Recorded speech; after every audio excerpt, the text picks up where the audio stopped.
minutes. If you have not followed his Triple H horse racing podcast, you're missing out. It's one of the best podcasts in the country.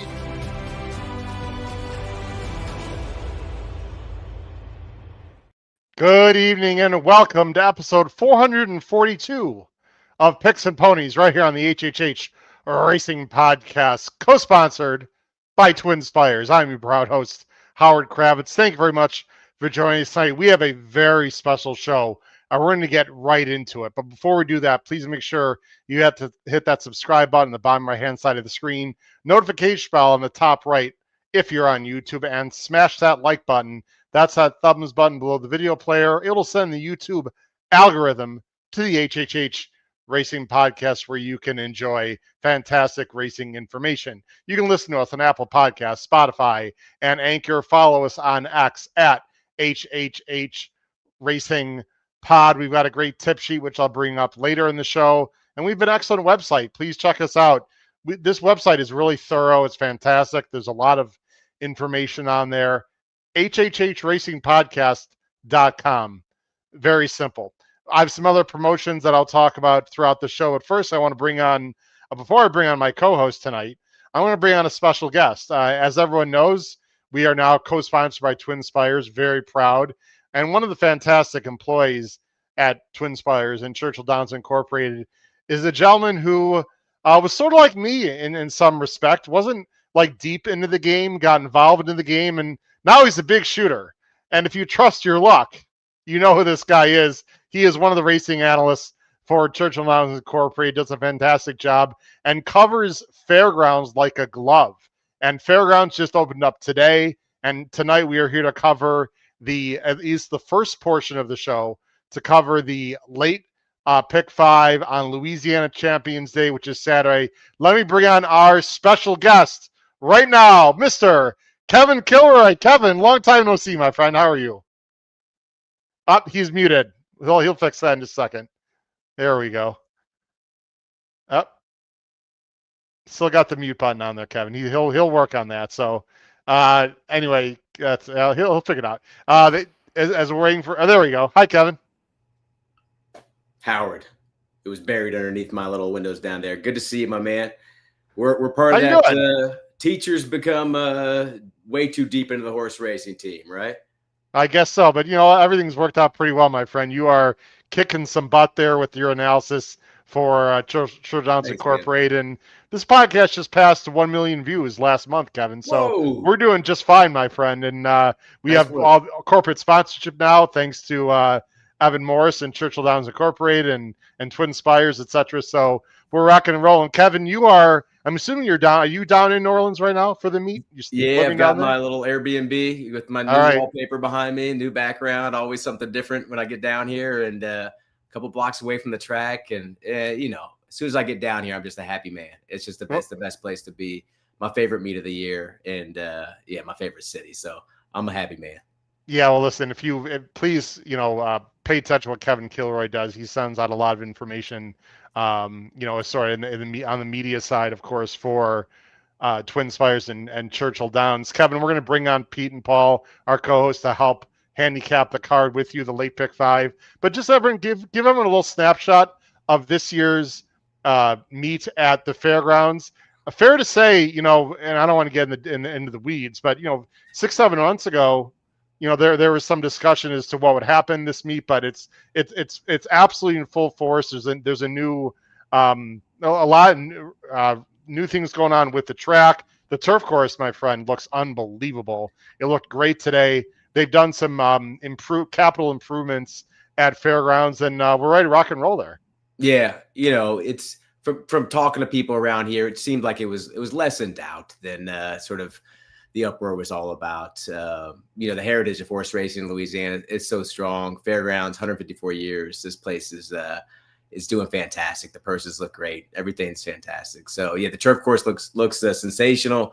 Cheers to that team. And it's gonna be interesting. Last year we had Jose Ortiz here, and I think it was 97 wins. He cleaned up, and it was tough for a bettor to find value. You knew you were paying a tax. There's a lot of money that goes towards his mounts, especially with how live he was, how well he was doing. So we've got Paco Lopez here with us this meet. I think he got 3 today. If my memory serves. Yeah, 3. Sure did. So that's going to help, I think, the market in terms of finding prices when you got 2 live jocks, very live jocks. And Ben Curtis, he's going to ride great. Jareth Loveberry, always Marcelino, guys like Declan Cannon here. I could go on and on. I'm sure I'm missing a ton of riders, BJ, et cetera. So I like the fact that we've got 2, what do you call these sort of jockeys, where the money just follows them. The money just follows them. The bettors get irrationally defensive using their mounts, and rightfully so. They win their lion's share of the races.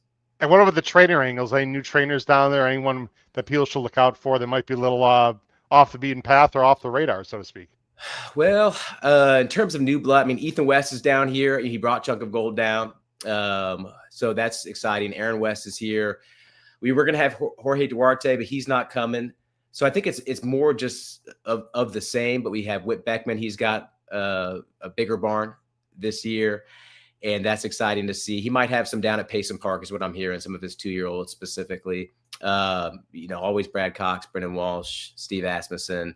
Brittany Russell's supposed to have a bigger presence. Still waiting for all the Russell horses to show up. We got my man Sam just hanging out with Petkoff, waiting for the rest of them to show up.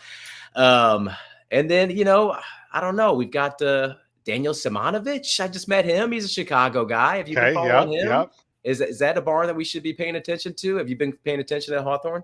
Not too much, to be very honest, but I know those guys work really hard, especially based on the circumstances in Illinois. So I wouldn't discount anyone. He must have some decent stock if he's sending him down to Fairgrounds, which is pretty tough circuit. It's a tough spot. It's a tough spot for sure. So we'll see how it unfolds. Alexis Clare got one today. She's always a trainer you want to pay a lot of attention to. She's fantastic, and she's committed to Louisiana, so she's here year round now instead of fighting the big fights up in Kentucky and all that sort of stuff. Sure. It's gonna be exciting, man. Of course, the highlight of the meet obviously is the 3-year-old preps that they have for the Derby. I mean, the road to the Derby in Louisiana last year actually not quite as good as it has been in the past, although Magnitude completely freaked, of course, in Louisiana Derby, which was the highlight of the meet. But the road to the Derby, Kevin. Magnitude in the Clark. Watch out for Magnitude in the Clark. He's doing very, very well in the mornings. That was my feel when I left Churchill. So watch out for Magnitude in the Clark. Yeah. But the racing secretaries do a great job. That's the highlight of the meet, I would say, right? The road to the Derby and the excellent 3-year-old stake races they have at different distances. They build it up as they go along. They really hats off to Fairgrounds for doing a great job with their 3-year-olds. Yeah, I agree. Yeah. The other thing, Kevin, I think, and we're gonna bring on Pete and Paul here in about 30 seconds. I think it's a little misleading. I want to talk about this right off the start as we get into handicapping. Very long stretch. Kevin probably knows the exact footage of the stretch at Fairgrounds. I do not. I didn't look it up. I think it's misleading, Kevin. People think on the turf and on the dirt, it's a really long stretch, so it must favor closers. Not necessarily, my friend. No. You know better than others because they tend to go a little bit fast, maybe on the backstretch because it's long, and they slow it down on the turn, and they sort of wait in the stretch. And to me, as a handicapper, Kevin, it's a little misleading. Speed can play very well on both, especially the dirt. Maybe not as much the turf, but just because it's a long stretch doesn't mean it helps the closers necessarily, correct? 100%. I think it's more about saving ground and coming through that turn in those inner paths. So saving your horse a little bit. I see a lot of wide posts and wide trips that can fail. Inner posts, especially at the sprint distance, you see just higher number in terms of win rate. Right now it's a deeper track though. The track's deep. That's what all the horsemen are saying. I think we could see it today. The Rivs horse, he was very live and he died on the front. Maybe went a little bit too fast there, a little bit too much on the engine, but it seems like it's deep right now. We'll see if that changes up. You always have to keep on your toes about that sort of stuff, but yeah, you want to be forward on that main track for sure. And especially that 1 mile, any 1 mile races, that short stretch, you just have to be in the thick of it coming out of the turn. Matt Miller, a question on the bottom screen says, hello, you a fan of Louise? Is it Louisa's? Is that a restaurant, I'm assuming? LOUISA's? That's the first po' boy I had just down the street from it. Yeah, there we go. Absolutely. It's so good. I mean, it's just a great spot. You got horsemen hanging around. It's just it's got that horse scene to it, but just the food's fantastic. Love the gumbo there. Love the gumbo. There you go. Yeah, LOUISA's, man. Have we had a beignet yet?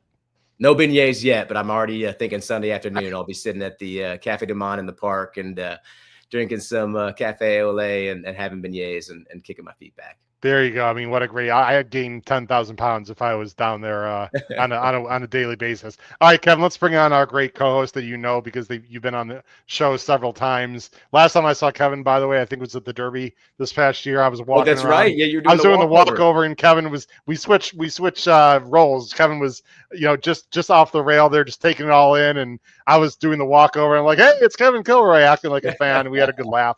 It was good fun. Let me bring on my great co-host, Kevin, because they're going to help us out with the late pick 5 on Saturday. Let's bring them on first from the East Coast of Maryland, Pete Visco, and from the Saratoga Special and the Commonwealth of Massachusetts, who's got a book out, Kevin, coming out about Cody's Wish. Yeah. Very exciting in 2026. Paul Halloran. Gentlemen, how are we doing tonight? Good. Hello, Kevin. Hey, Kev. What's going on, man? What's up, Pete? What's up, Paul? Miss you guys. How you doing? It's been a while. Great. It's been a bit. Sure has. Guys, let's jump right into the late pick 5. And then in about 35 minutes, we have a very special segment where we're going to have Matt Miller and Christian Helmers, 2 of the best contest players in the world. They're going to duke it out, battle it out, and sort of revisit the BCBC, guys, and talk about some of the plays in the Breeders' Cup Betting Challenge and just talk about contest strategy overall. So you don't want to miss that. So we're going to go through these 5 races relatively quickly, everyone. Let me go ahead and bring up the entries here. I do want to mention race 4, which I'm going to bring up right now. We are not going to discuss. It is outside the late pick 5. It's the Delmar Caldwell Memorial. Kevin, just for 30 seconds here, Blue Fire and Secret Faith.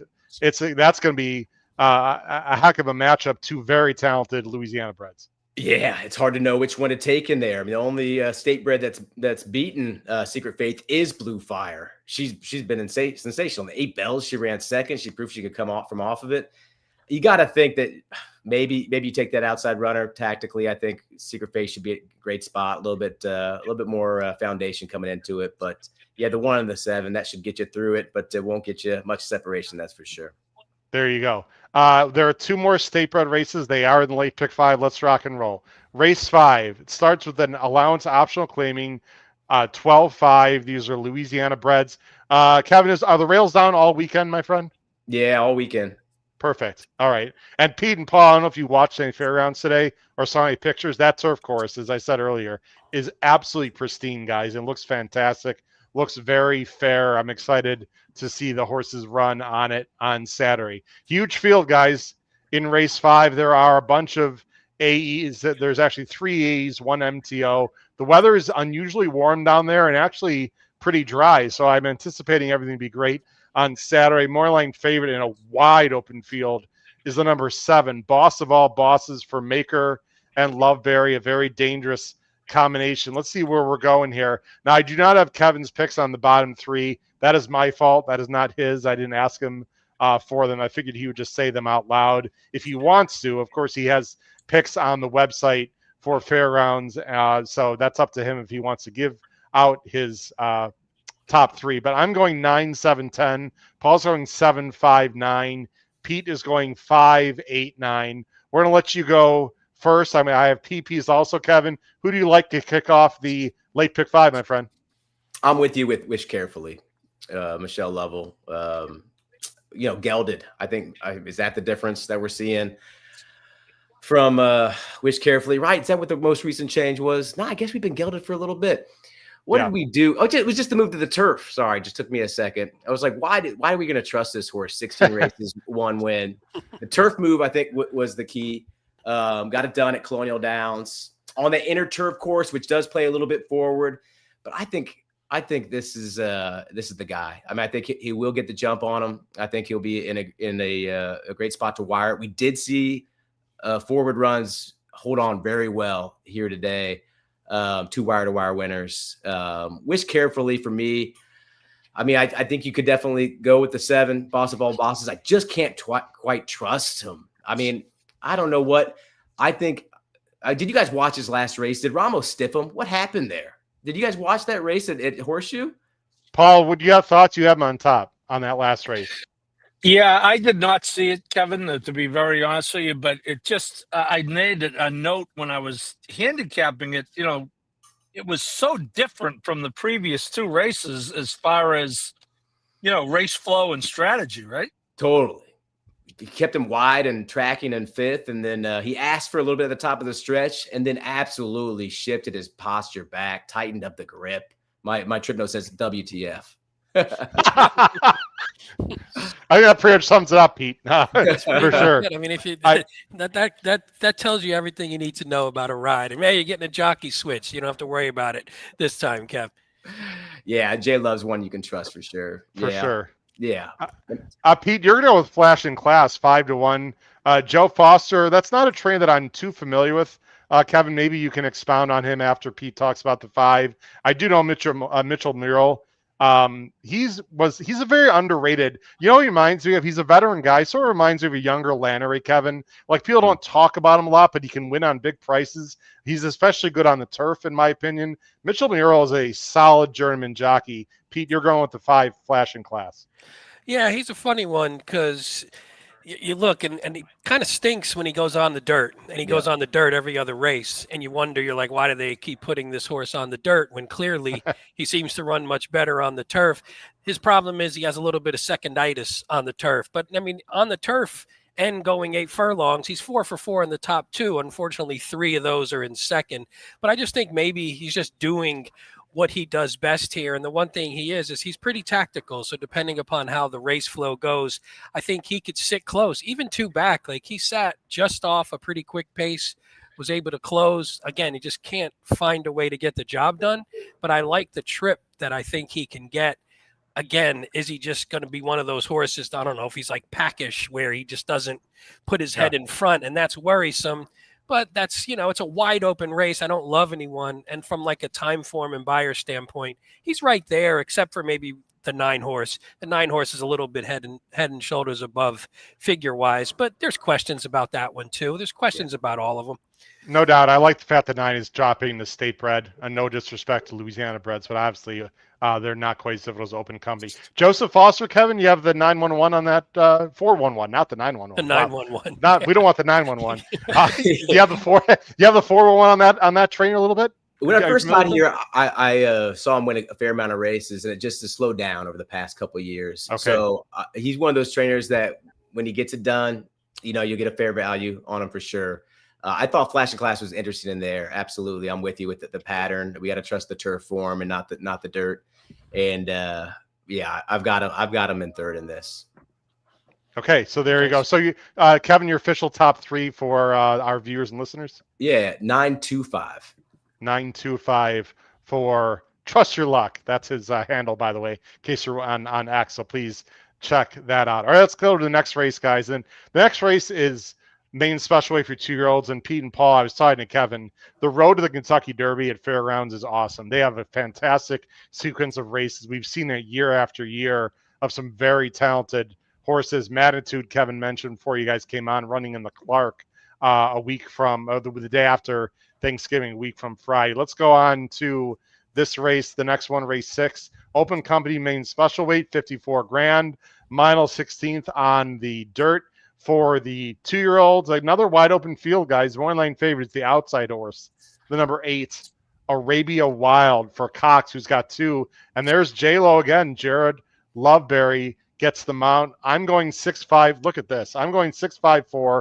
Paul's going 6'8'4". Pete's going 6'4'5". We're all going with a first-time starter, the other Cox. How about that? And Kevin, we don't talk, the 3 of us, before the races or our handicapping. So we're all going with the first-time starter. What say you, Mr. Kilroy? I like the 6 too. Now, listen. Wow.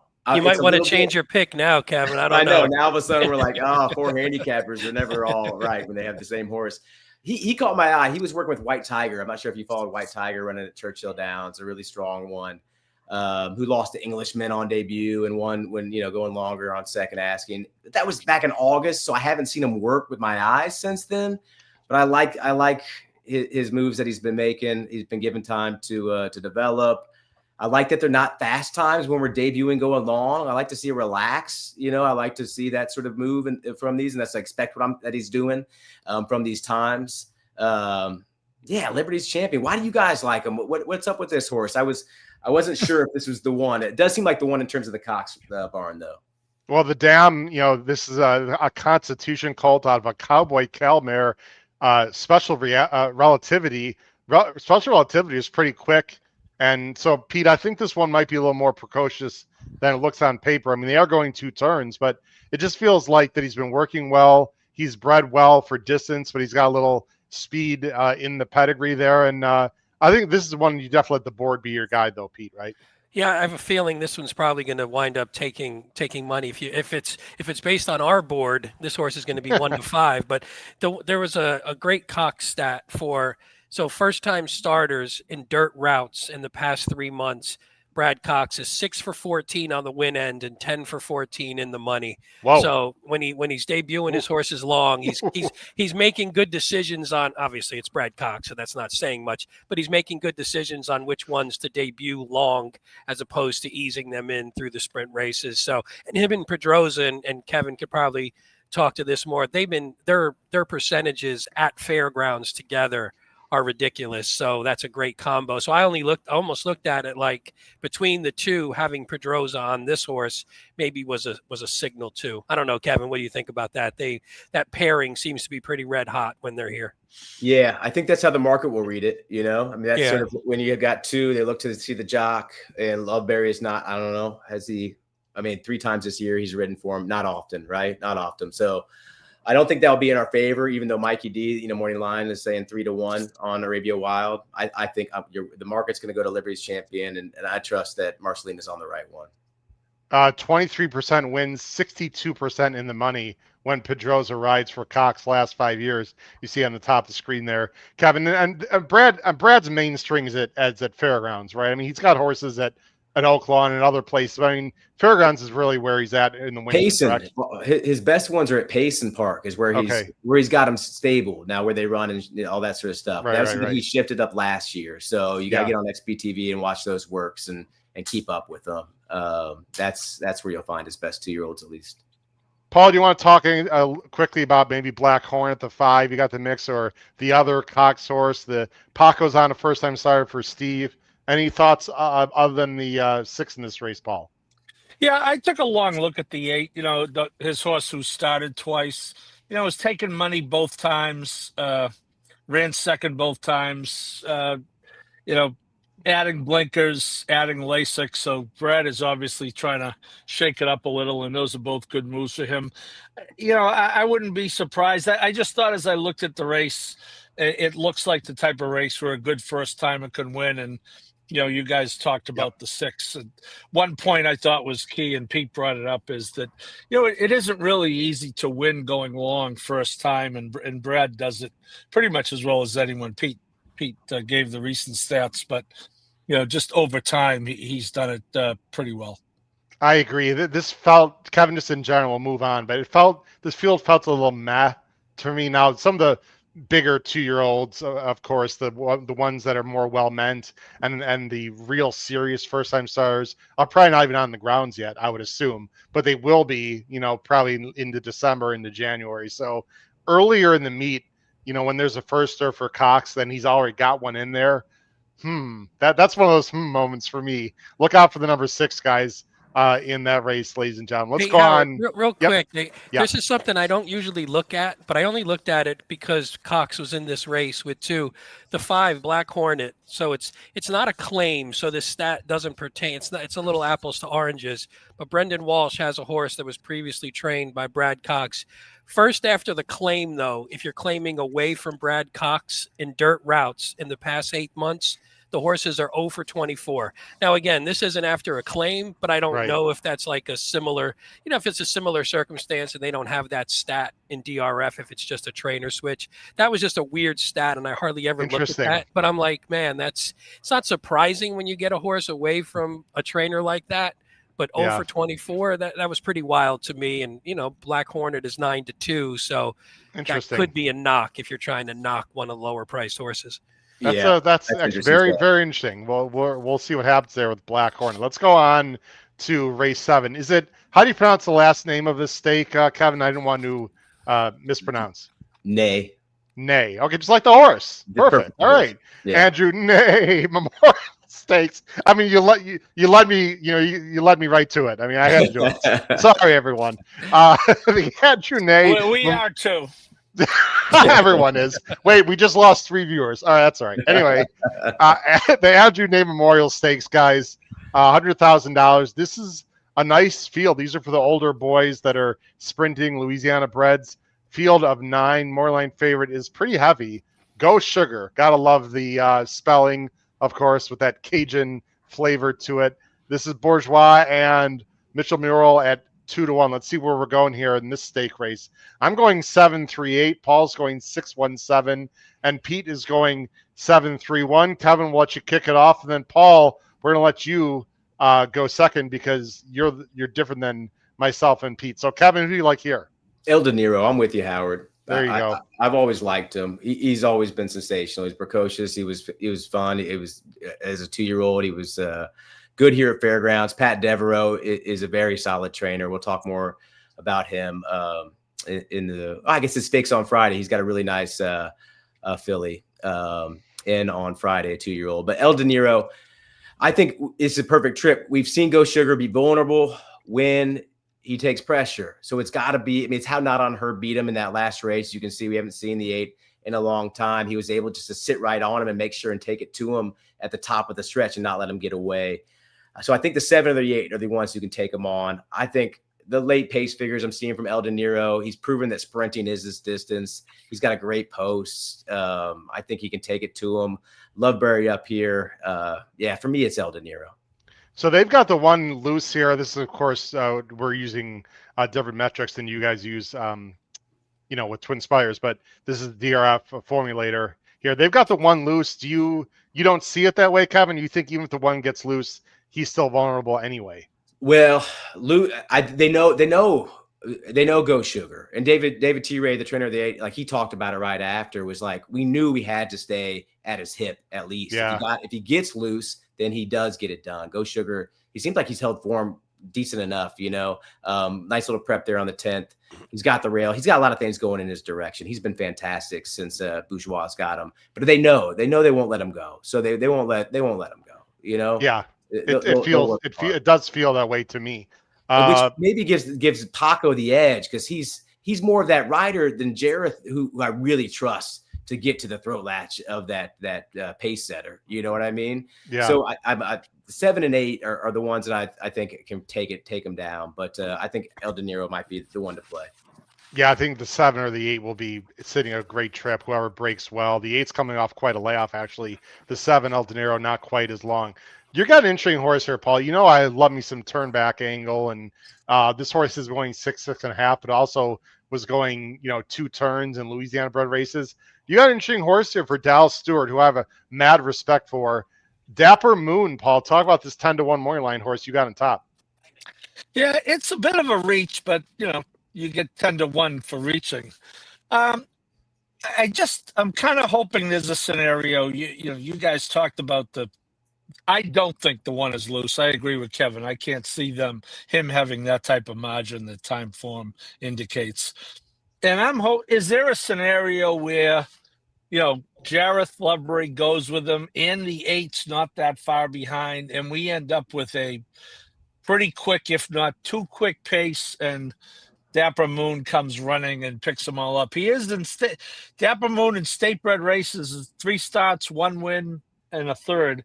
Again, you get Dallas Stewart, as you said, you get Ray Lou. That is Ray Lou, I assume, right? Yeah. Of the Gutierrez's. You get Ray Lou. It's a price. Yep. The fact that he has sovereignty in his PPs doesn't hurt with me. And actually didn't really run badly. I mean, that race fell apart. Sovereignty came from the clouds to win that race. Yeah, he sure did. Yeah, put it all together. A lot's going to have to go right, but that's what 10-1 is for. Paul, I don't mind it. This horse was staked as a 2-year-old, was really well meant. They're turning him back. Dallas Stewart must see something in the morning to think that, he'd be better off sprinting, unless, Kevin, this is a prep for something else. No, that'd he's be my only concern. Sprinting. Dallas was reaching with him, as well as I forget the other one, La-Bred, who was he was swinging with. Dapper Moon's better sprint. He's better one turn. I liked what I've seen. I was watching him work. he just seems like he has more muscle, and he seems like he's just more relaxed. So it's the maturity, I think, is there. I think he's interesting. His figures were just slower when I was looking at the sheets than I could trust that he's maybe made the steps forward. But I think he's got a big look, Paul. Yep. So I think you're right at that sort of price. Dapper Moon could be interesting, especially if that pace, if they really do take it too good, Sugar. Yep. That could be a great trip for Dapper Paul. Moon. I think it's a real nice reverse try key horse right there, right? Use underneath, key underneath second and third in case he doesn't win. Pete, real quick on El Dinero, I've got him on top 2. I don't have really anything to add. I'm not really worried about the layoff. He's found his form, and he looks like he's going to sit a great trip if he breaks. Yeah, he just looks better than he was late at the 2024 season and even earlier this year. I mean, he was losing to a lot of the horses in this field, but now he, like you said, he just seems to, maybe the just light switch just went on, and he's good at Fairgrounds. So the last couple were Evangeline and Louisiana, Louisiana, but the horse is 5 for 7 in the top 2 at Fairgrounds. So I don't mind him coming back here. And you always like to see a change. Kevin talked about this earlier, and this one, they tried the dirt earlier, was actually progressing okay. Then they went to the turf, bad results. Now they're like, let's put him back on the dirt. And now he's showing his form and improving. And you can't ask for better, and should get a good trip sitting right off the one horse. I'm going to say it, Pete. Hopefully we'll get the dinero. Hopefully we'll get the money after this race with El Dinero. What was your guys' read on the 3? Smash it. I thought he had a big look in here. I like that one. Yeah. I didn't know what to do with him. I think he's a sprinter. Absolutely. His figures say it. And he makes sense in Louisiana. That's for sure. I like because he looks, I mean, he's another one who has sort of muddied up form because the route races just aren't as good. But when this horse sprints is much better. Didn't seem to come back as a 3-year-old, maybe better, and that's, I guess, the concern.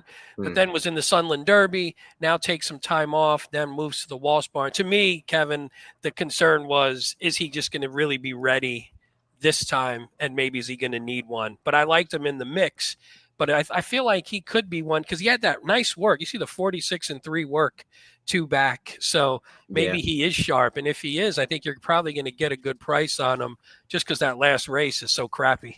Yeah. I have him a second, Kevin. I think he's the fresh face. He's only a 3-year-old. I think he's not a 2-turn horse. I know he's been off a long time, but Brendan spots his horse as well. You saw my picks on the bottom there before. I have him second, Kevin. I think he's very live. Me too. Smash it. Yeah. And so does Pete.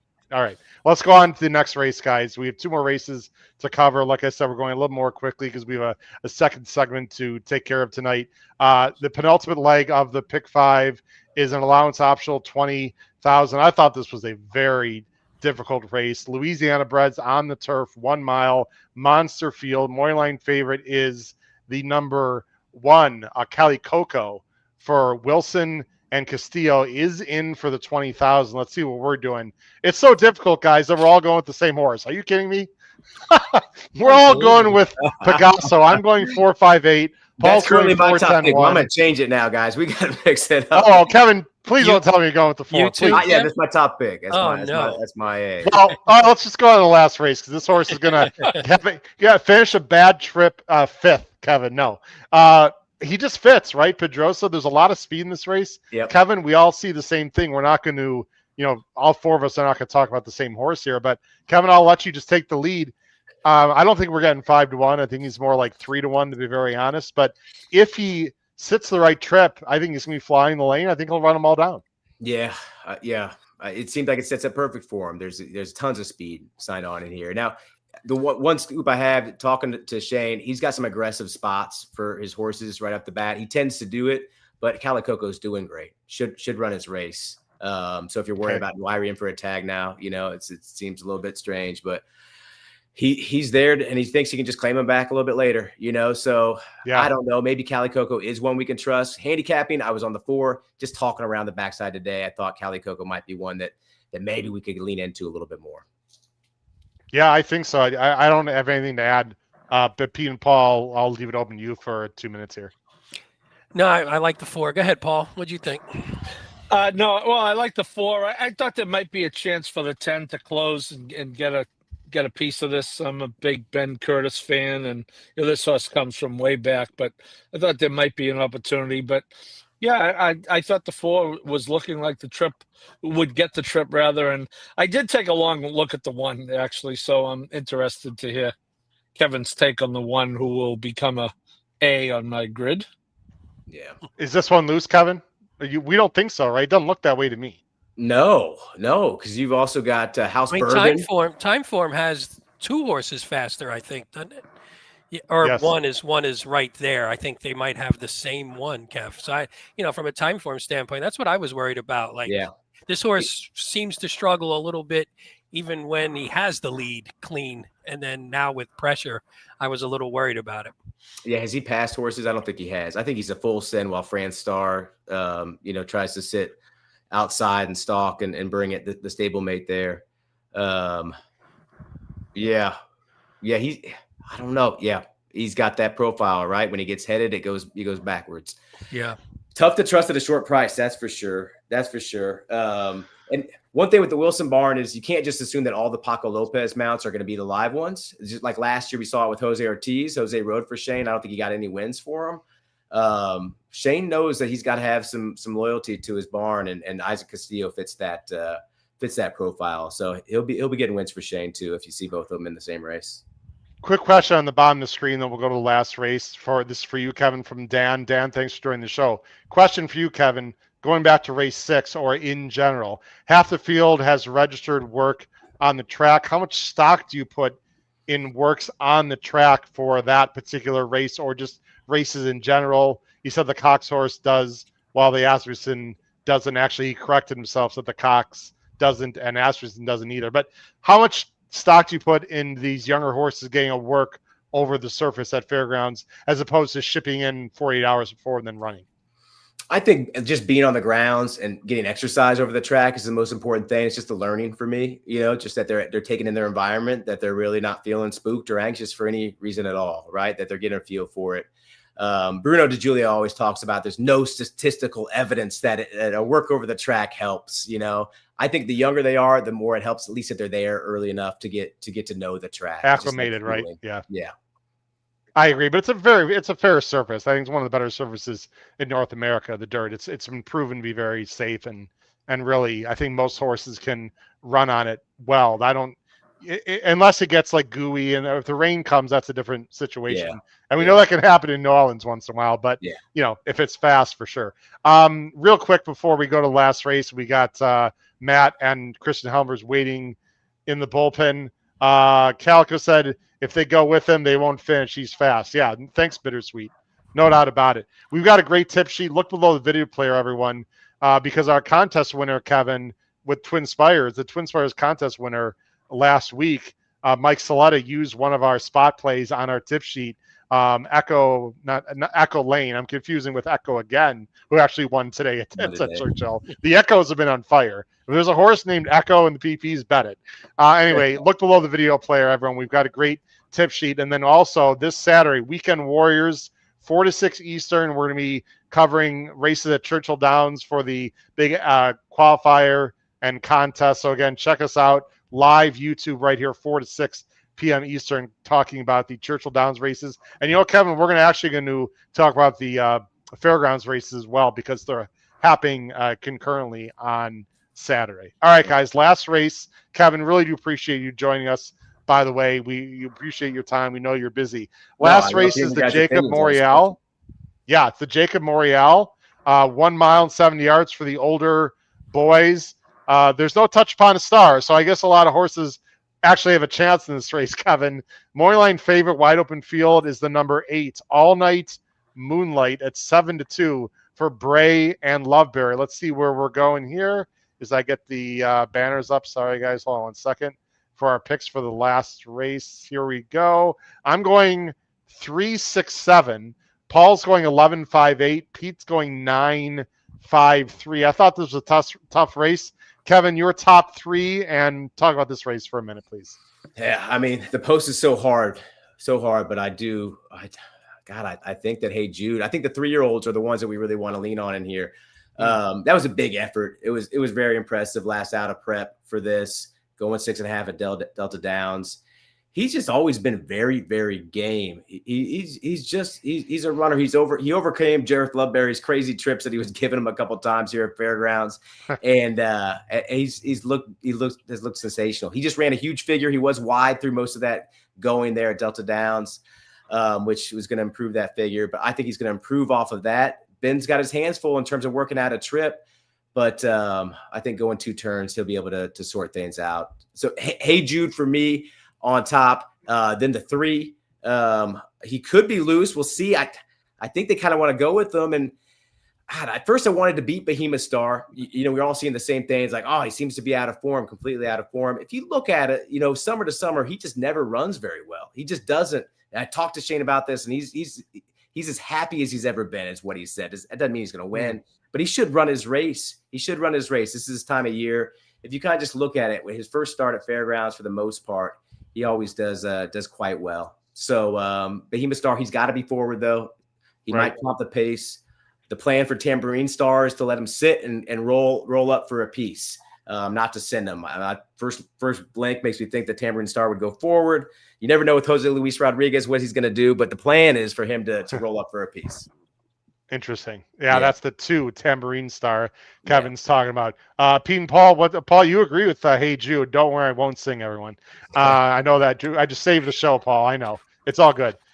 Pete, you want to talk about the 9, Paul? Then you can talk about the 11. We'll give our top picks and go to Matt and Christian, who are waiting in the background. Yeah, the 9's a funny one because it's been sort of knocking heads with All Night Moonlight a couple of times and got the best of that one the last 2 times, one on the turf, one on the dirt. This one just looks to me like another one where when you get this horse routing on the dirt is just a little bit better. I mean, it's also good on the turf. It's actually pretty versatile and it's always right there. But I just thought going a little longer when this horse routes has a tendency to sit sort of a stalking trip. And if what Kevin was talking about, where I don't think there's a ton of speed here, even if a couple of those horses do go, I think this one will be close enough. Whereas some of the other horses I think are a little bit deeper closers. And I think this one maybe could just get the jump on him. Paul, do you want to expound on Hey Jude or anyone else, Paul? Yeah, I hear what Kevin said. Obviously, the trip, and he did not. The trip is going to be difficult from out there. As I said earlier, I'm a big Ben Curtis fan. I think he's probably going to be inclined to sit and tuck and try to save from out there. It's not unlike him, but I do think the horse is very consistent. Kevin talked about the horse being a gamer. You get Amos. I just think that race 2 back, which was not a really clean trip at all. I think he's going to be better stretching out this time. He made a big move in that race and then, kind of ran out of gas late. I just see, even from the 11, and that was from the 11, I just see a better trip for this horse this time. I just want to very quickly mention the 5 and 6. Paul's got the 5, Sipping on Gin, who's a 3-year-old who's improving. I think 3-year-olds this time of year, Kevin, are very dangerous. They're really more like 4-year-olds. They've grown up a little bit. You can see big buyer jumps from the summer with a 3-year-old. So I like this pick for you, Pete and Paul. I think Sipping on Gin, I know he looks slow, but I expect improvement. I think Highland Creek, I know he's coming back quick, but I mean, that Touch Upon a Star he's faced the last 2 is a complete freakazoid. We all know he beat Sierra Leone this past year. And Highland Creek, I know he's 7, but I mean, he's got numbers that fit. I've got him in the mix. I don't think he's impossible, Kevin, as we wrap up our pick 5 here. He's social. He's a social guy. If he's got a soft little setup, he might see it out, but he loves to get a piece. And you can even see him. He runs up and he kind of looks around. He's a social guy. He is. Oh, wow. That's the Tri-Key horse right there. Yeah, I think that's what I was looking at. That one. You see 3 for 19 at Fairgrounds, 2 for 16 at this distance. I was like, this one's hitting the board, just may not win the thing. Yeah, I'll tell you, we'll let Kevin go, and then we'll bring up our best bets. Kevin, we really appreciate it, man. I look forward to having you on shows more often, as now that we're partnered up with Twin Spires. So you're welcome anytime. I know Blaze will be in touch with you, and I'll be in touch with you, and we'll get you on again for some of the bigger days. Bigger cards, Louisiana.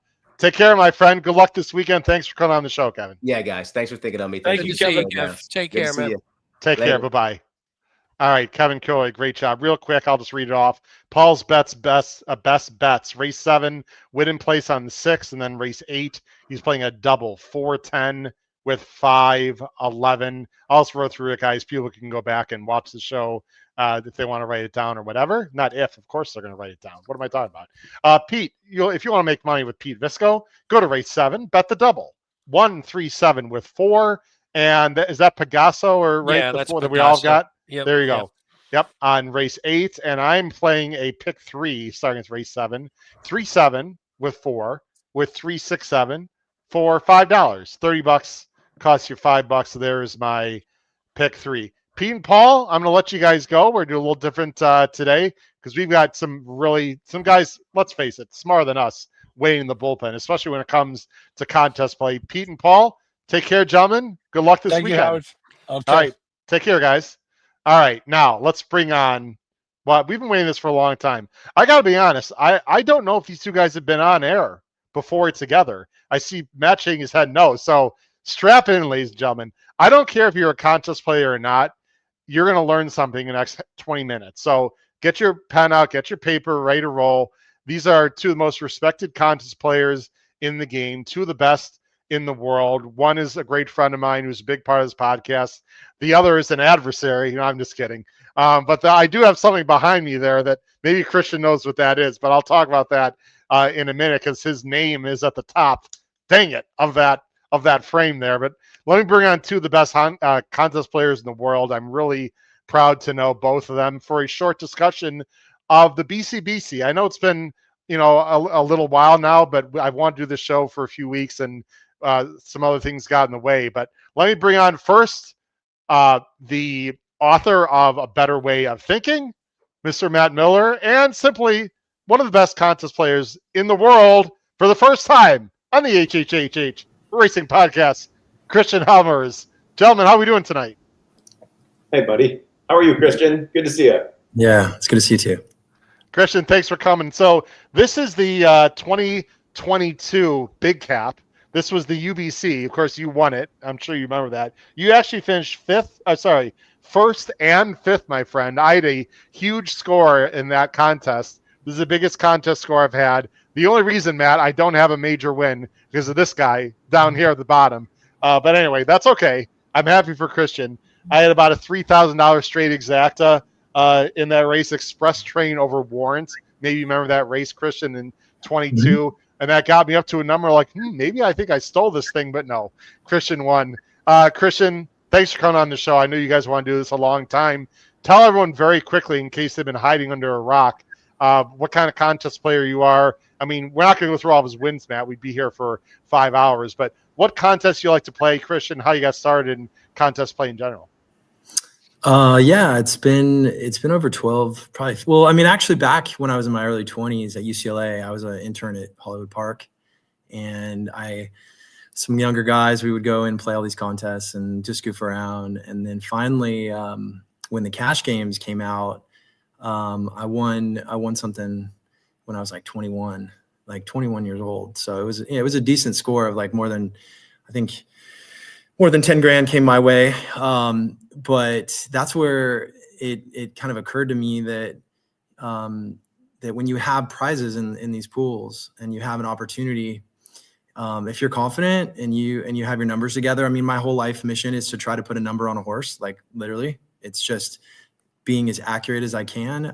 But after that, some time went by. I've been in the NHC probably, I don't know, it says 10 or 12, but it's probably more than that. But yeah, like, the mythical games are a whole different muscle in the brain.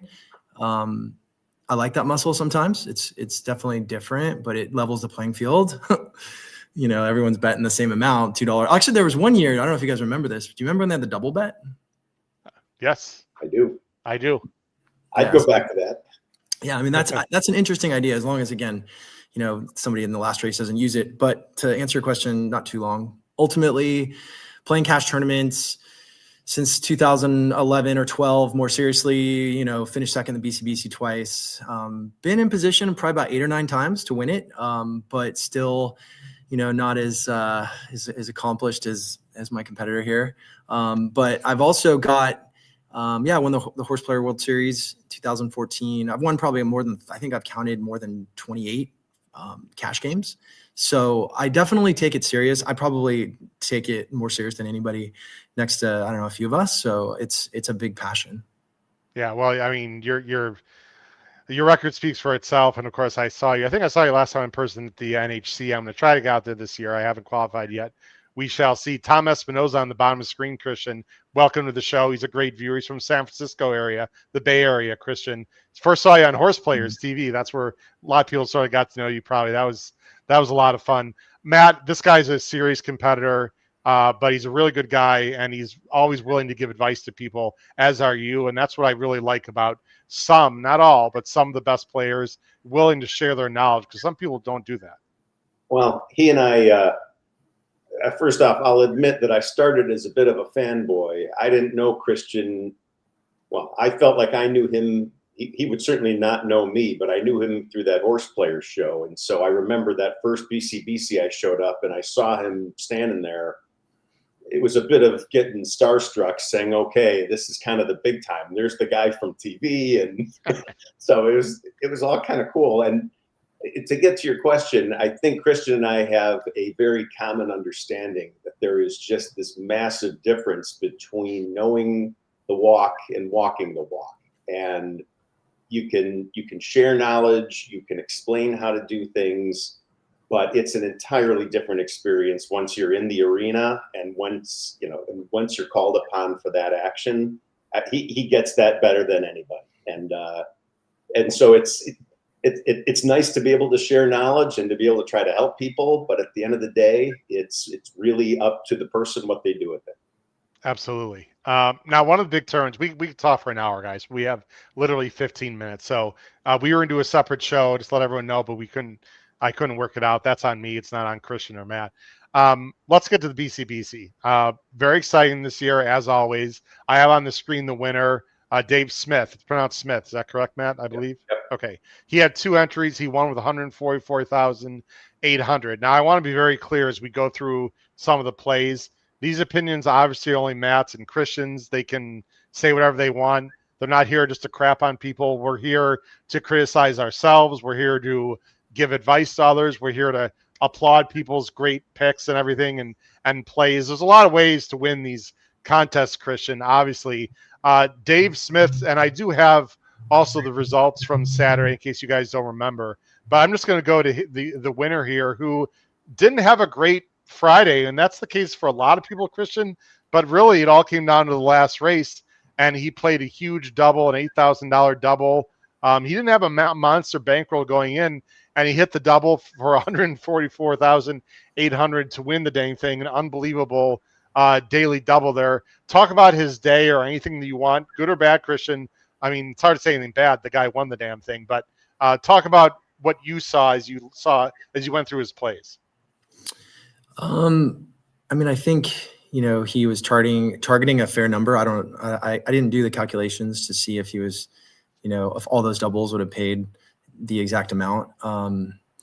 I think before talking specifically about him, I think you want to kind of ask yourself, like, what's a good strategy? I know Matt's written a book about it. I think really, you're forced to just get really clear, on your, what is your goal?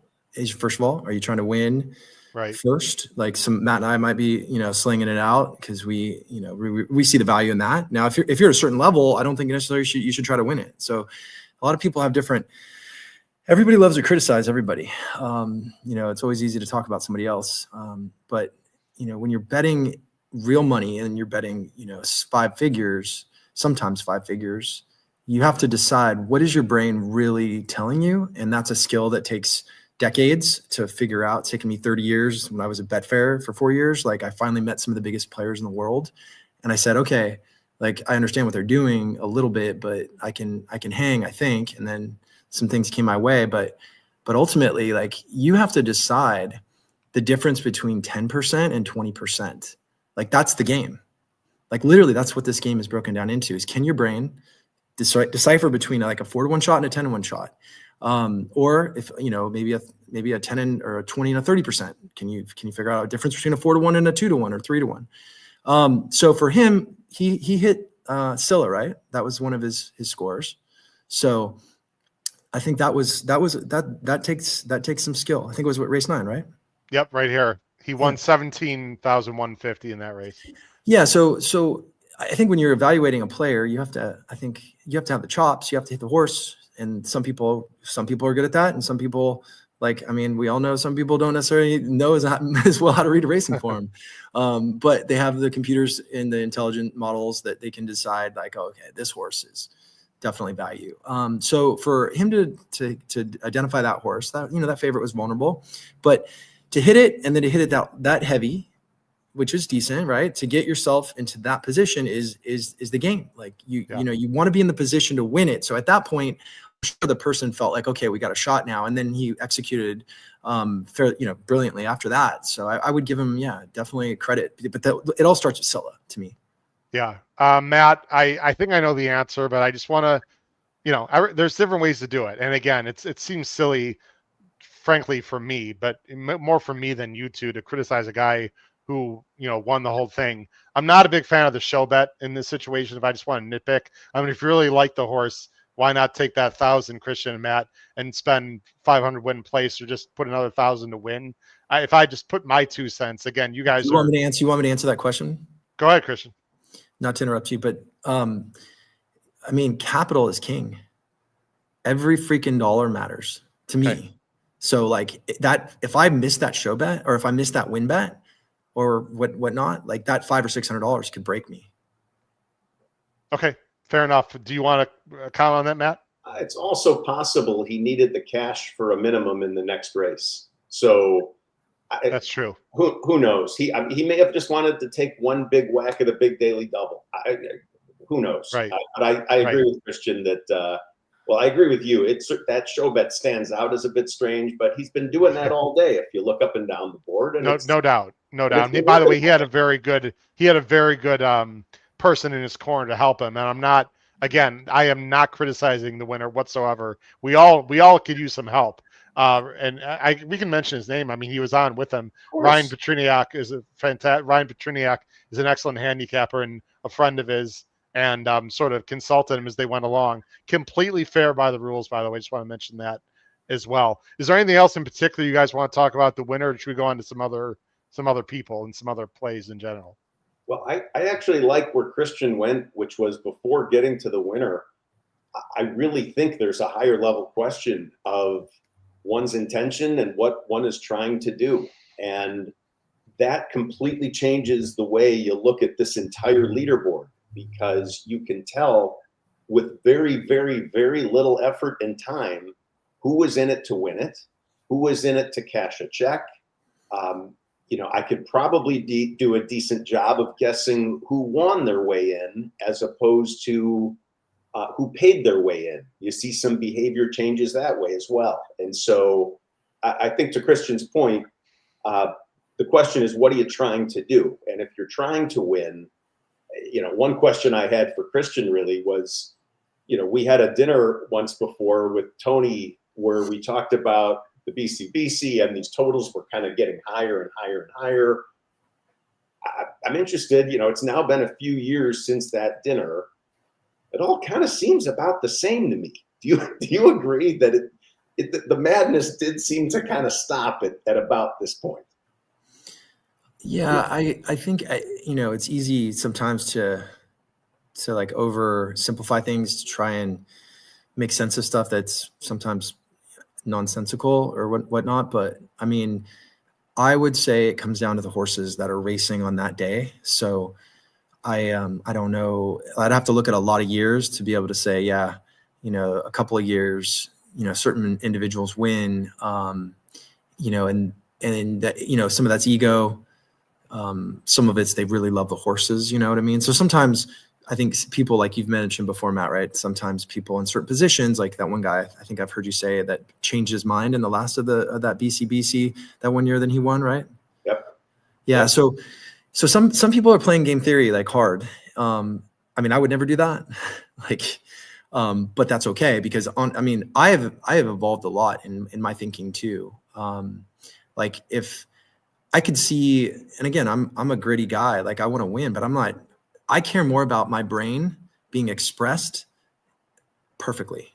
Like when I play, like I want to walk away knowing that I did everything that I intended to do. That doesn't mean I'm not calling audibles, because I'm definitely calling some audibles, because the odds can shift things.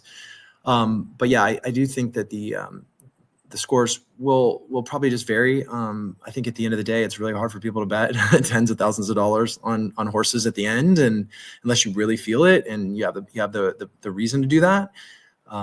But yeah, I mean, I think it could go either way. Like, I mean, there's some years where, the favorites come in and then maybe when Flightline, your friend hit Flightline and stuff, like maybe somebody would do that. I wouldn't do that, but I don't knock it. I'm just saying I wouldn't personally do that. But yeah, it's just, I think it's case by case.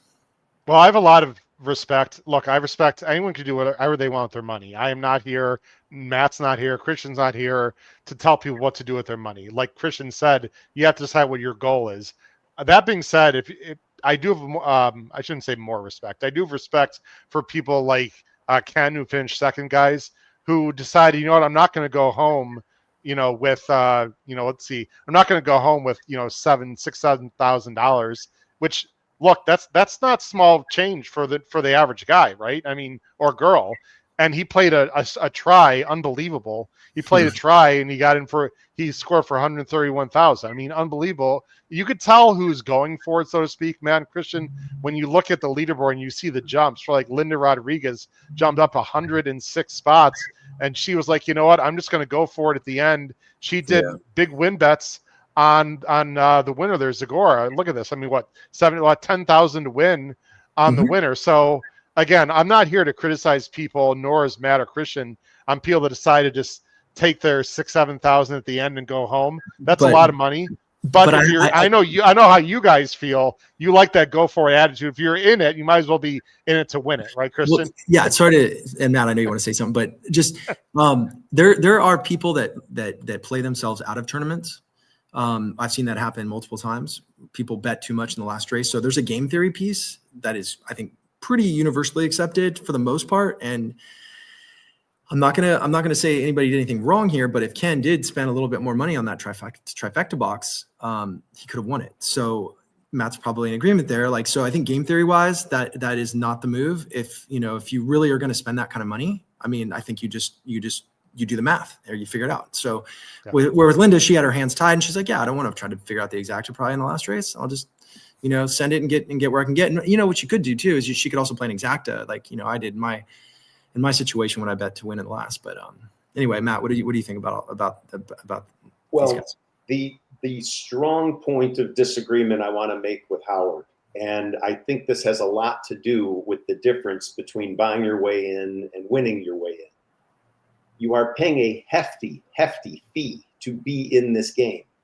It's a $2,500 out-of-pocket expense that goes to the prize pool that only gets accessed by the top finishers. So you're paying $2,500. That's a quarter of your starting bankroll for nothing. If you have no chance. I mean, and we can go down the list, but there's a whole bunch of people that had no chance based on the way they were playing. And I would argue that they pissed on $2,500 if they spent it. My guess is they didn't spend it. They were thrilled to be there. They were thrilled to have the $7,500 bankroll. Again, I'm not being critical of that, but I would say you are spending, it's a $2,500 fee. You might as well get your money's worth and at least give yourself a shot at that prize pool. Do you want to read what Chris Couples says at the bottom in relation to Tom Espinoza said it's hard for me to pull the trigger. This was Chris's response. You want to read that, Matt, and then you can comment on what Chris Couples says there at the bottom. It's not easy, Tom, for sure. I've gotten there, but it's took a lot, Matt, to get me to the point where I will let it fly. Yeah, it's Christian made the point before about this prize pool, especially in the CAW era, where people are all freaked out about payouts or whatever. This part's immune to that. They don't attack the prize pool. Do I change play and contest because of CAWs? Sure, Christian does as well. If we are afraid of odds changes or whatever, but these contests also tend to be on pretty huge days where the CAWs don't affect things as much. You could put that tangent away. I'll shut up. Yeah, and actually, I've heard that from some CAW players. You know, there's like Jelko and Dr. Nick and Brian Blanc and all these guys. You know, these guys, they're models a lot of times, and I'm not speaking like I know them that well, but I can say that they're not going to be crushing the pools, unless there's, like, you saw Ethical Diamond, right? We saw that one drop. There was another couple horses, and it's funny because I mean, I know what the odds are going to be before they go off. Like, I don't know why it's such a big surprise to people if there's places you can go to see what's going to happen. Right. But like, it's nice in the tournaments because the sharks are, like, let's call them the sharks because, that's kind of what's, they're extremely savvy, but they don't influence the pools on the big days like they may normally. But I've seen, like, Tepin one year, I remember she was like over 10-1 or something, and she went off at 9-2. So there's certain horses that might get slammed, but anyway, I mean, this is what's great about tournaments is it is a chance to bet against or in an environment with less of that kind of sharp money. But yeah, if you're playing normal days, and you might have to be aware of the odds dropping a little bit, I guess, and factor that in. Well, Christian, Matt, I don't know if I should go down the rabbit hole, but I will, because there's a gentleman that has millions of followers, and Matt, I'm talking about, who doesn't quite understand that you can look at the probable will pays and do exactly what Christian is saying without a lot of real knowledge. Just understand that a horse can take a lot of money late based on the doubles, for example. Yeah, Christian's being very nice in the way he's saying it, but there are plenty of places to find really, really informative clues on what the final odds will be. You don't need to be a soothsayer or anything like that to, some sort of predictive whatever. You could look at the will pays. You could look. There's a whole bunch of places to look. So yeah, it's still disappointing when you think you're getting one price and it ends up being something else. Yeah, I think pretty much the 4-to-1s are gone. Like, there was 4-to-1s that are now 3-to-1. Or there's 3-to-1s that are now 2-to-1, and the 10-to-1s are now 5-to-1. So a lot of those horses are gone, which has priced out a lot of players. But yeah, we could talk about that all day. But I wanted to get into a little, like, back and forth with Matt here. So Matt, tell me a little bit about your strategy for the day. Like, how did you go into it? Like, what were your kind of, like, thoughts going in? Did you, like, adjust things in the middle of the tournament? Or I apologize, I don't remember exactly what you did. I didn't have a chance to kind of reflect. No, it's no problem, and it's easy to summarize. And I'll want to obviously flip this around with you, because I remember you telling me your plays after you assessed your percentage chance. I wildly agreed with exactly what you said about your chances. For me, I don't even remember, to be honest, where exactly I got to, but I hit a decent number at some point pretty early on Friday. And my big opinion on the day, which was just dead wrong, was that Justat was going to lose. And so when you look at my plays at the end of, why did you think the horse was going to lose? Why did you think the horse was going to lose? This is your second entry, Matt. Do you want me to go to your first entry or your second one? Let's go down a little bit to see where all the damage was done. It's the. Yeah, it's the number 14. Oh, those are big doubles. Okay, so it's yeah. I just, for whatever reason, the post. The buzz I had picked up on the horse, and this was one of the first years I decided to truly integrate cash play with contest play. And I found that to be an extremely hedgeable spot. And so, without sitting here trying to flex on listeners, I cashed doubles for $70,000 on the side because I had only left off one horse. So nice. I wasn't that upset getting crippled in the tournament, getting paid that much on the side to get kicked out. But I liked the price I was getting in the tournament by going against the big favorite. So if you hit that race, for instance, if you hit that race though, and that horse did not win, what would you have done next, or what was your strategy? Nisos, full push. I would have had to probably pivot. The scratch of White Abario might have scared me off of the win odds. I'm not sure what I would have done. I would have been on my heels. I do know I would have pushed, and I do know, as silly as it sounds, that I would have hit for huge. Here's your first contest entry, Matt. Yeah, those this are the big is Saturday. This is Friday that we're looking at. Okay. And then here's Saturday. So well, and then I made a bit of a comeback with the other entry, and I did get to a spot I was happy with. It was a 2x2 double. Yep. The other entry fizzled out with the two good horses in the turf race, so I thought. Rebels Romance being my preferred, and I had them into Forever Young and Fierceness in the Classic. Yep. That would Seismic Beauty is the one that really messed you up, pretty much. That one did, yep. So the bottom line is I had a few shots at it, but my Breeders' Cup really hinged on just stop losing. So you were going for what, like 50 grand to bet 50 grand on Nisos, or 100 grand to bet 100 grand on Nisos? 75 to get to Nisos. Target on the tournament was about 151, something like that. This didn't feel like the kind of year where I needed to push the envelope much harder than that. As it turns out, that ended up being a pretty accurate guess, but that's just by chance and what things happened to pay, and who knows if different horses won, who would have had more. So, but that was the plan, was going into it was find doubles with just stop losing, and then pound Nisos and do what I have to do, if anything, at the end. Yeah, no, I like the strategy. I think that's great. I think you've definitely shown that like you can deliver on that. I mean, I've seen you do really well in a lot of tournaments, and I don't play as many tournaments unless I have like a strong opinion. And I honestly don't like some of the rules that forcing you to bet, too many races and things. I don't feel like that's appropriate. And everyone says, oh, the churn. No, actually you should encourage people to bet on the horses they like. And then when they win, they will churn more. If you force them to bet on maiden claimers and crappy claimers, then, why would they spend more? But anyway, like I said, I think you've definitely got yourself in a really good position now, a ton. And I know, you're kind of you're one of the guys I think about when I'm playing. I probably look at just a few players here and there. But I think, this tournament has evolved. I think there's like a few ways. Like for me, preparation is everything. So I like competing just like you. So that's why we will probably do this until, we're, in our 80s or 90s, hopefully. But like getting clear and then being accountable is really important for me. So like I really, have a plan, and then, I'll adjust a little bit, and then I'll have like a post-mortem analysis afterwards. But that's just me, because I'm kind of in my own little world. But I do try to do a few things. One thing is, I try to understand if I love something or if I like it, and that's usually tied to numbers. So you said Gustad, you didn't think was going to win. So yeah. So the probability on that horse was, the horse was likely over bet.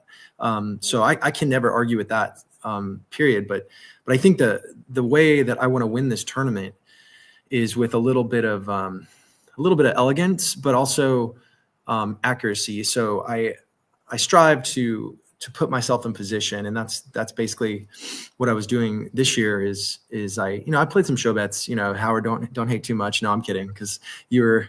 Well, it's situational. We can talk about show laxing. I mean, I don't know if that's what you were doing. Yeah, because like on you Friday, said, especially to keep your bankroll. Like, I understand that. I just thought at the end of the card for him, that was a weird spot. But anyway, go ahead. Okay, you're totally correct. At that point, you're right. I apologize. That's all I'm saying. Because you definitely, like, at that point, it doesn't really make sense.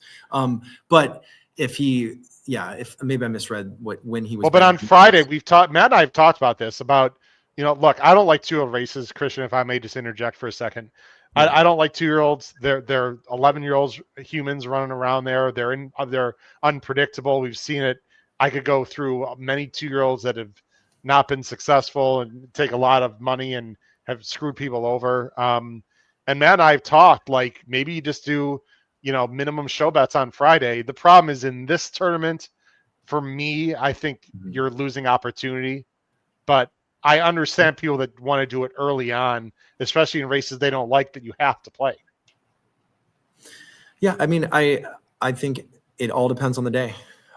There could be a day where I like other horses, and I'm going to go ahead and play some exactas or tries, but if I'm uncomfortable for one reason or another, I have a strong opinion on another situation, I'll just wait. But I think the key the thing that helps me the most is discipline. And there's just a lot of, I mean, I've definitely, lost hundreds of thousands of dollars betting on horses in tournaments, over the 12 years. So I've had to learn the hard way and pay for that education. But, I've won, almost close to 3 million now, but these tournaments require, like, for me, I just want to walk away from the tournament and say, like, that's how I should play the game. And that doesn't mean I wouldn't necessarily do what Matt said and slam on a lower priced horse. I was very iffy on Nisos. To be honest, I thought he was okay, but I knew he'd be overbet. And then for whatever reason, so I called an audible to save a couple of grand in the end of the tournament. And, I saw an opportunity with Chancellor McPatrick to come in third. And I found a few other wrinkles, and I was like, you know what, I can pull this out. If I can do this, I'll give myself in another good position to hit a horse that I like. And not that Diamond Rain was a great horse. It was very, very average. But at that point, I did not like many of the other horses in that race. So when I ended up betting, this is your first entry, by the way, Christian. This is the end of the tournament, your first entry. Yeah. So in race 12 there, I've had 31,000 going into it. And so I bet almost 30,000 to win on Diamond Rain. And it was, it's fine. She's fine. I thought she was better than She's All Pretty. And she actually, I agree. That was my top pick, Christian. I'm not saying that to kiss your ass. Matt knows it. Yep. Yeah. No. It's, and again, I guess it's always nice to have people like on your side in some ways, even if you're winning or losing. But yeah, I still stand by that pick. Like I'm fine. I would make that pick 10 out of 10 times again. Like I'm not, and that's what I'm saying is that's the point. That's the place I want to get at with my game is I want to stand by it. But I think Azores, whoever bet that horse at that price and they won, they deserve, and they hit the doubles, or if somebody just bet it in cash. Like, so, and that's what's funny is in the last race, you can't really tell anybody they're doing anything wrong because the value's there with the prize pool. So I wanted to put myself in positions to win the tournament. I did it twice, and that was one of the calls that I thought was okay. That was decent enough. There wasn't a lot of horses I really loved. Basically none I really loved, actually. So nice straight try in race 11, by the way. It's the first time I'm looking at this, Christian, to be honest. Oh yeah, that's what I was mentioning Chancellor McPatrick, because I got myself in a position where I didn't have a ton of money left, and I saved on purpose this amount so that I could play a try, that I could get myself into like a reasonable place to bet Diamond Rain. So that was by plan, not necessarily Chancellor McPatrick was by plan. That was like, I pulled that out, when I got desperate because I was debating between what to do with Formidable Man and Johannes and that horse. And I was like, well, I really didn't like Noble Speech. So I really just decided to save it for that. But that was, I have to say that's a skill. I don't want to throw the L word around, but it's like something where, you a lot of things have to go your way. So I was fortunate to have enough saved, but the bigger call earlier in the day was on Beza. And to me, it was, sometimes I'll make bets based on horses going up against horses I don't like. And I didn't care for any of the big three this year. I thought they were all fine. They're slightly overbet. So I'm like, this is a context where Beza could improve a little bit. If Fierce of Speech Journalism by 3 lengths, Beza's not that far away. And, Sheriffs, I'm not like 100% sold on, but it was a situation where if it's not Beza, like who is it? And I, leveraged Splendora earlier in the day. I liked She's So Spicy, and I bet a huge exacta with She's So Spicy, just one way, $600 on top of Motorius, and I missed that, but I hit the double with She's So Spicy as well. So I would say all in all, like I had like several of my horses win. I missed on Intrepido in the first day a bit, and it wasn't like a great call, and he got bet down way too much, obviously with the scratches. So, but again, I think like that's something I can offer to the community is just like lay out your love it's and like it's and get really clear on the numbers. Like I think that's one thing that I would encourage you all to do too when you do your podcast. Just land on a probability and say this, because like when people say I like it or this is going this and it's like if you're not clear, like where's your breaking point? Is 4-1 the breaking point? Is 5-1 the breaking point? Does the odds, like in Matt's case, might increase a horse's chances or not? So I think like that's the thing that really is lacking in the game a bit, is just being accountable to a number. Because if Beza went off at 5-1, I wouldn't bet the horse. Yeah, on the day-to-day, Christian's talking about your day-to-day betting, ladies and gentlemen. He's not even talking about tournament play, right? Like if there's a horse that should not be, say to yourself, you like this horse, but if he or she is below 4-1, I will not bet it. And you have to stick to that plan, Christian, which takes a lot of discipline, right? Yeah, I mean, it doesn't. I mean, after you lose enough horses, well, you get to a place where you're like, no, it's like, because here's the thing, like we love this game. And again, the average horse player loses 30%, right? Sharks are killing it. So in order to make more than 10%, which is my goal, like I have to be really strict. And that doesn't mean I don't have to bet the race. Like I can bet and just toss a little something on it for fun.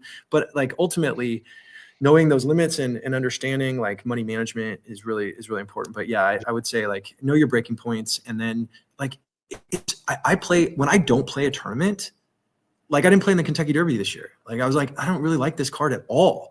And I played imaginarily at home, and I'm sure Matt does the same thing, right? You can, so the muscle is still getting worked out in our brains, and it's really satisfying, win or lose, because you just want to be right. Like that's what this game is all about, is just like, and it's more about, to me, internally right. Like I don't have to like tell you if I'm right or show you if I'm right, but I mean, it's the greatest game ever, So what I love about Christian's answer, and I think if you listen to his, you listen to mine talking about our plays, there's something incredibly common to what we had to say, despite very different approaches, which is you hear both of us extremely comfortable with how we lost.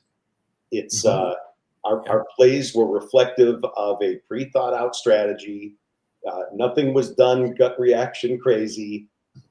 We had thoughtful ideas, and even looking back, stand by them that they were good ideas, or seemed like it at the time. I would have terrible regrets in a tournament like this, walking away saying I blew it or I screwed up the execution. That's not at all what we're saying. And so I actually think this is kind of what healthy losing sounds like, is that you got to be careful. We got to be careful not to get too comfortable with, it's like if you lose a championship playoff game, and even if you played flawlessly and somebody fumbled and wasn't, you're still going to feel sick. So it's still like, it was nice. There was a moment where when Beza lost, I was like, this was a decent call, nothing special, but I was like, I'm fine, but I really wish I had some money for Diamond Rain, and if that horse wins, I'm going to feel sick too. But so anyway, I was able to pull it out. So in one weird way twist, I was like very, very satisfied. But I want to win this tournament every year, and I will have my name on a different plaque behind our. Let me write this down. Hold on a second. That's so crazy. This is being recorded. This is being recorded, Christian. Just to let you know. Yeah, I mean, it's happening. That's awesome. I love your confidence. I want to say a quick thing. Ask you guys one question, and then we're going to wrap it up, because we are going on close to an hour and a half, and the viewership is great. We're here with Matt Miller and Christian Helmers, two of the best contest players in the world. If you're not learning something, you are not paying attention at all. Very quickly, Christian, sort of related to your Diamond Rain. And Matt knows this very well. I was with him during the entire contest. I was big on Amalok, Christian. I was not going to go off that in the turf. I did not think one of the big horses had to win, including Rebels Romance. It's one of those situations, Christian, where you were right and you were wrong, and it's frustrating because Amalok ran a big race about 7-1, finished fourth with just up too close. And even Matt knows I even toyed with Ethical Diamond in a double, and I just went off it. It's one of the regrets that I'll have for a long time, because I really liked Fiercest and Forever Young. If people can look up my pick, they can see that I basically went all in Christian Amalok into those two. If I had thrown a little bit of Ethical Diamond, who knows? But everyone, if and buts, candy, nuts, etc. But I was confident. Matt loved what I was doing because I stayed with it and I did my research, just like I'm sure you did with Diamond Rain. And I could live with it, Christian. I mean, the horse ran well. He was under the radar, and it just didn't work out for me as my final play. The problem, though, in general, is I just didn't hit before then. That led me into a place I didn't really want to completely go to. But anyway, that was my general BCBC ending. Yeah, no, and again, you played great in the sense that you had the right game theory strategy. And I'm going to say this, and it sounds, maybe a little intense, but there's nothing that I detest more than cowardice. And, cowardice comes in a lot of different shapes and forms. But it's a frequency. And if you're not making the bet and the horse wins, that's one thing. Or if you're betting, from like the fear of the moment, you're indecisive, so you had a decision, and you didn't maybe put the ethical diamond thing in there. So maybe next time, but I mean, at the end of the day, I'm not calling you coward in any way, but I'm saying like you avoided the cowardice by doing what you did. But we just have to go back and review our, our strengths and weaknesses and just get better each year. I mean, that's my goal. Every single year, I'm working harder and harder and harder to get better and better and better at every single tournament and every single decision. So, Christian, I got 2 questions for you. Sorry, Matt. I'll let you respond. Matt's on our shows all the time, so we're going to let Christian talk a little more. No disrespect, Matt. But Matt, go ahead and finish what you want to say. I want to ask Christian 2 quick questions, and then we'll get out of here. By the way, the viewership continues to go up an hour and a half into the show, so people are really enjoying this. Go ahead, Matt. No, I was just going to say, one of my big things is to talk about getting at bats. And, I don't have a number offhand, but if I've played in this BCBC 8 times, I think I've had a shot to win going into the last race, 5 or 6 of them. And okay, I've connected once, really solid the way I did. It's almost, Christian, becoming a statistical aberration that you are not hitting that home run yet. So I happen to share your confidence.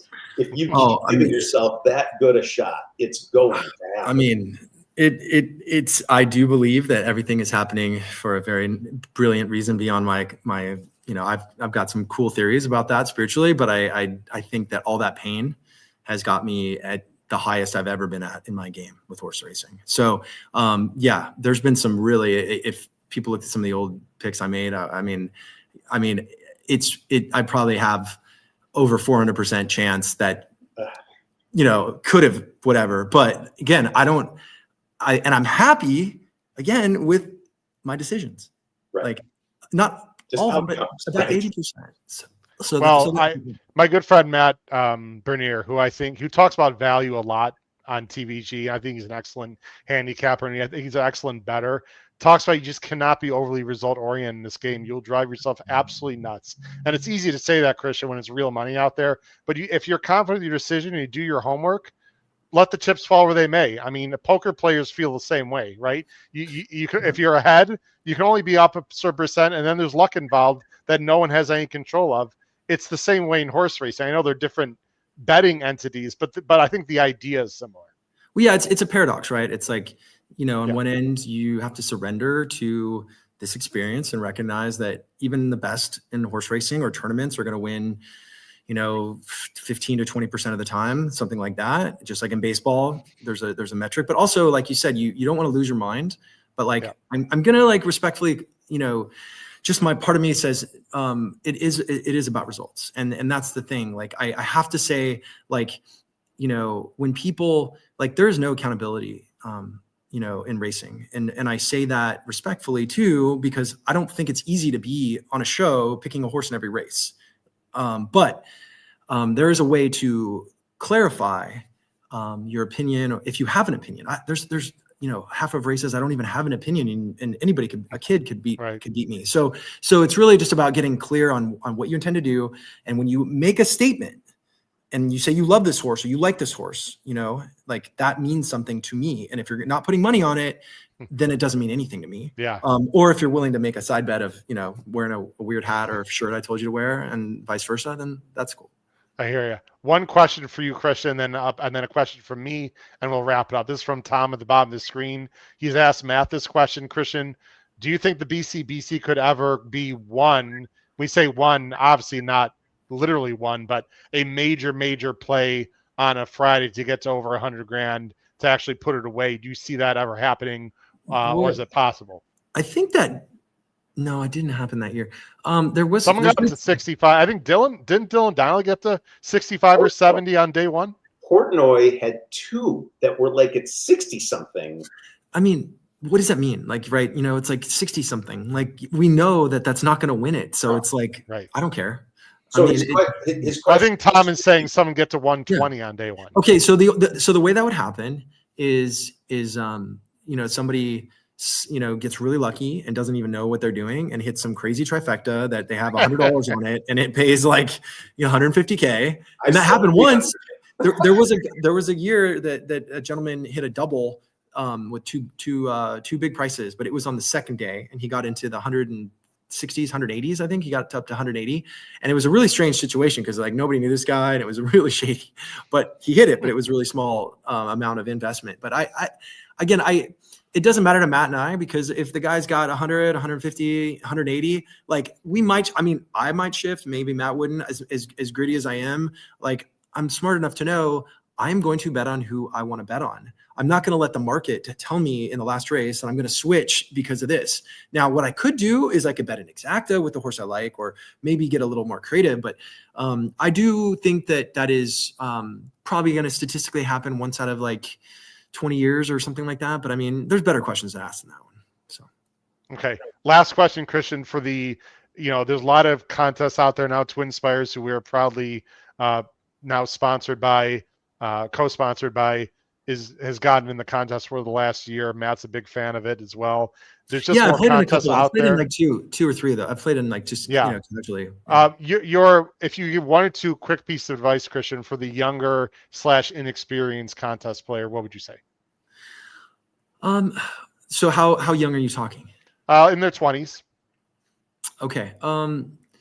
Well, I think the most important thing is record keeping and understanding not only your strengths and weaknesses. So you have to know thyself. Absolutely. Number one, you can't lie to yourself. You have to break it into small pieces. And I would say try to categorize your decision-making. So when you're choosing a horse, try to like tag it or figure out a way to characterize it. Because it's almost like the scientific method. You're trying to replicate something. So how can you replicate this decision again? And there's factors you can use. There's also the body. Like I've been pretty healthy a long time, and I run, probably almost 1,000 miles the last 20 years of my life. I have to like move my brain with having circulation to get out toxins and toxic thinking. I have my own like strategy for that. So I would say be healthy. Don't drink when you're gambling. I would say when it comes to just lastly, I know you're getting no, that's fine. Matt knows. Look, I've got water. I'm not a big alcohol guy. Yeah, and I think alcohol serves a purpose at times, but I think when you're trying to play, at a high level and you're trying to be a ninja at this, it's like you got to really you got to understand the nuance. And I mean, I still make mistakes sometimes, and the mistakes I make are really weird and creepy because I'll bet a horse and I don't I don't check the payouts at the end, and then my payout's lower than I wanted, and then my hands are tied because I don't know what to do, and it's stuff like really, really strange with the odds that screws me up. But I was gonna say that lastly, I would try to quantify what you do and then track what you're doing. So like when you say horse is going to have these odds, try to track all your 4-to-1s, 10-to-1s, try to like organize that and then feel your body. Like when you're nervous, like it was great this year, even like Matt and I were saying, like you probably felt good about betting against Gustad. Like you probably weren't nervous, right? Nope. It's like, it's anxious to win, and then it's being pissed that I didn't win. It has nothing to do with losing, and it has nothing to do with nerves. It's the competitive. Now I got to wait another year. Like, yeah, and I mean, and there's things that so back to motivation. That's the thing. Like, so I know that nobody wants me to win anything anymore. I know that every single person would rather see another name at the top than mine, and that's fine. But you know what? Like it motivates me more than you can ever imagine. And when you're betting horses, you need to find a motivating factor for why you're playing this game. So whatever that is, like I would hope that if you're playing the game, it's coming from a good place of healthy competition, like within your soul, like you want to be the best at this, or you want to be, you want to elevate. And so I think, I definitely don't think you have to buy all the figures. Like, I don't think you need to like spend a lot of money on anything. This sounds no offense, I would say listen to nobody. Like, listen to yourself. Like, figure out on yourself, by yourself, what is it that you see that they don't see? Because this game is all about beating the sharps. Like, you have to beat computer systems teams of dozens of people, and you have to find out, am I smarter than them? Like, is my 20% accurate versus the market's 15% or 10%? Am I right or am I wrong? So that's really what this game is about. And I mean, there's so many things depending on the person, but like, if you aren't someone that can handle rejection, like I've handled a lot of rejection in my life, especially in the ladies category, which is fine, because I think being single and unmarried, never have kids is great, because it's got me like as a better horse player probably. But anyway, like, you have to handle rejection, and you have to like dust yourself off, and then understand what happened with that decision, because you're going to know afterwards if it was a bad bet.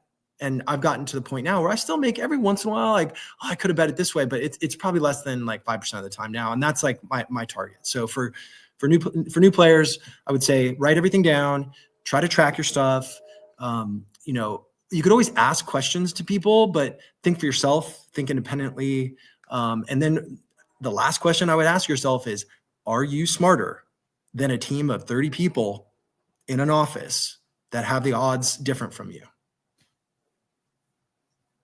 Great question. It's great advice, Christian. And I'm going to end the show with Matt on the screen. I'm going to let you go here in just a second. But Christian, it's been an absolute pleasure having you on. Really appreciate it. Matt, any just final words for Christian, and then we'll let him go for the night. You and I'll wrap it up here in a second. Absolutely looking forward to the annual NHC run-in and seeing you in Vegas. So thanks for doing this. This was fun.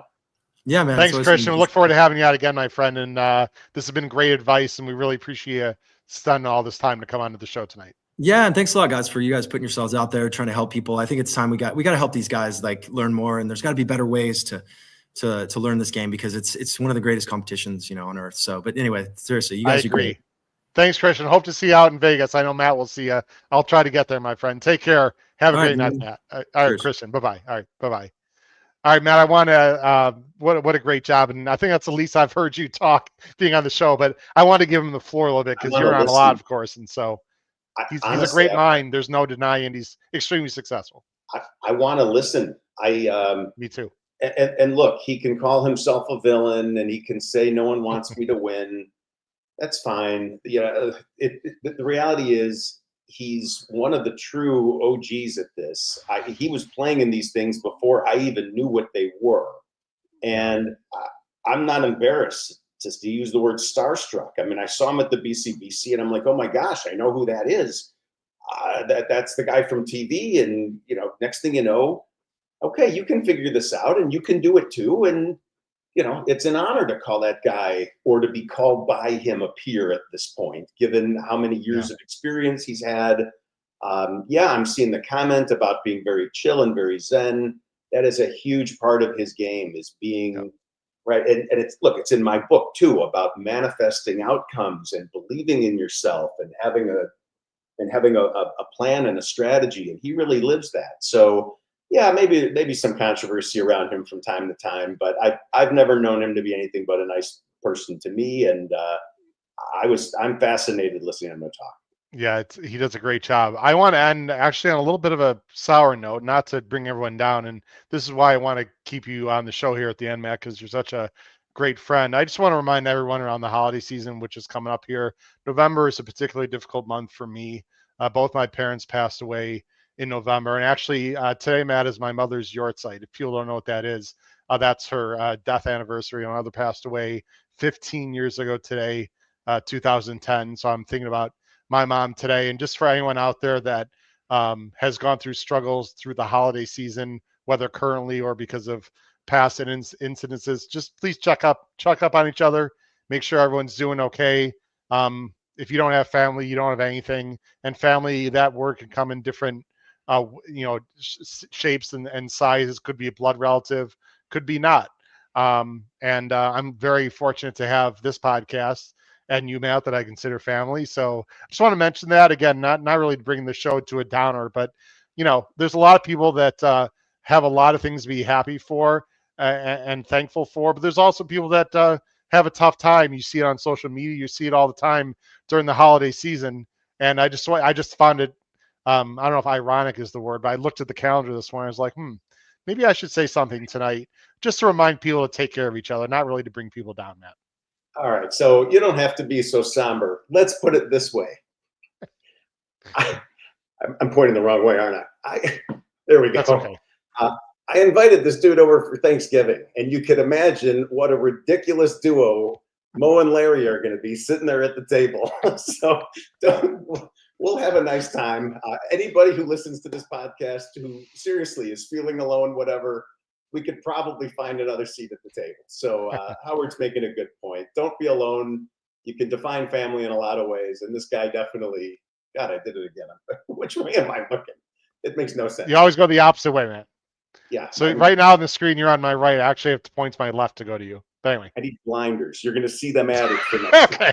All right. We'll get some cheater blinkers. Those aren't the real big ones. Those are the small ones that they, anyway. The short cup blinkers at the dinner table. Anyway, I'm glad everyone enjoyed. I know we went late tonight, but this was a special show. And I really appreciate everyone listening and watching. And just early happy Thanksgiving to everyone. We do have shows next week. Our schedule is changing, ladies and gentlemen. Obviously, we're not going to be doing anything on a Wednesday night or Thursday because of Thanksgiving. So most of our shows will be Monday and Tuesdays. Maybe we'll do something early Wednesday. We'll see, like early afternoon. But just check YouTube and we might tape some shows as well. But thanks for watching episode. What is this? 400? I don't even know what the I just lost my 442.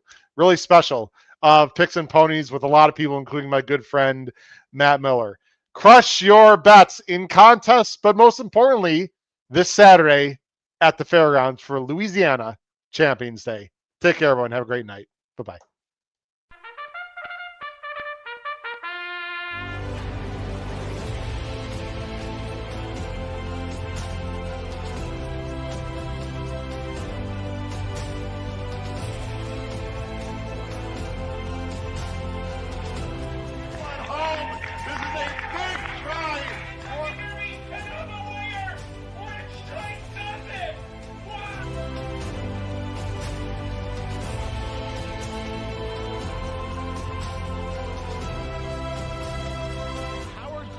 If you have not followed his Triple H horse racing podcast, you're missing out. It's one of the best podcasts in the country.